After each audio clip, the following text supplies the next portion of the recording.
Hi everybody and welcome to Art with Mrs. Beaufeaux. Today we're trying something brand spanking new for me. We are going to be making paper. We applied for a community foundation grant and were awarded it, and I'm so excited to make these with some new blenders today. So let's take a look at some previous students' projects. These are old. These are super old. I found them in the back closet with stuff that was dated from the early 2000s. So I was a little inspired by that. I'm really excited to do this with you today. Let's get started. People have been making paper a long time, and although modern inventions in engineering have transformed this ancient craft into a highly technical industry, the basic operations in paper making remain the same. The steps to this process are pretty simple. First, you have to make a pulp, which is a suspension of cellulose fiber, by beating something into water so that the fibers are thoroughly separated and saturated. Next, the paper stock is filtered on a woven screen to form a matted sheet of fiber. The wet sheet is then pressed and compacted to squeeze out a large portion of the water. The remaining water is removed by evaporation, so it simply sits and evaporates. Depending upon use requirements, the dry paper sheet can be further compressed, coated, or printed.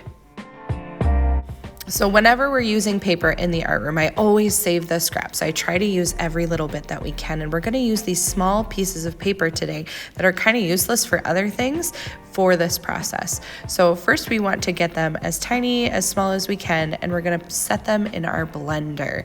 We're going to add some water to that blender. I like to use warm water. It seems to coat them nice, and we're going to spin that all in there. Then I'm actually going to start the blender process and make the pulp.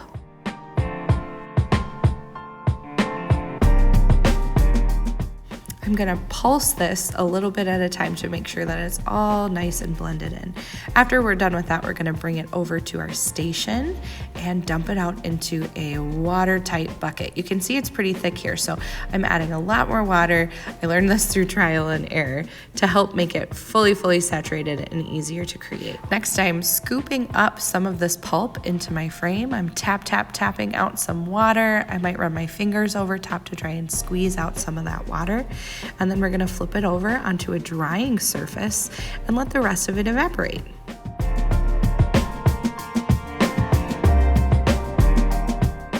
One little trick I figured out when trying to get the paper off of the screen was if you flick it with your finger, it'll detach a little ways, and then it makes it easier to remove. In our classroom, I decided to make a few different vats of pulp so that there would be a variety in our paper colors.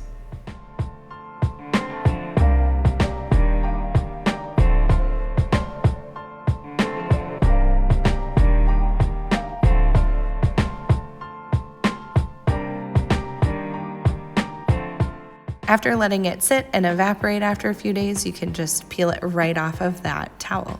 This has been paper making today, an Art with Mrs. Beaufeaux project. Thanks so much for watching, and I hope to see you soon.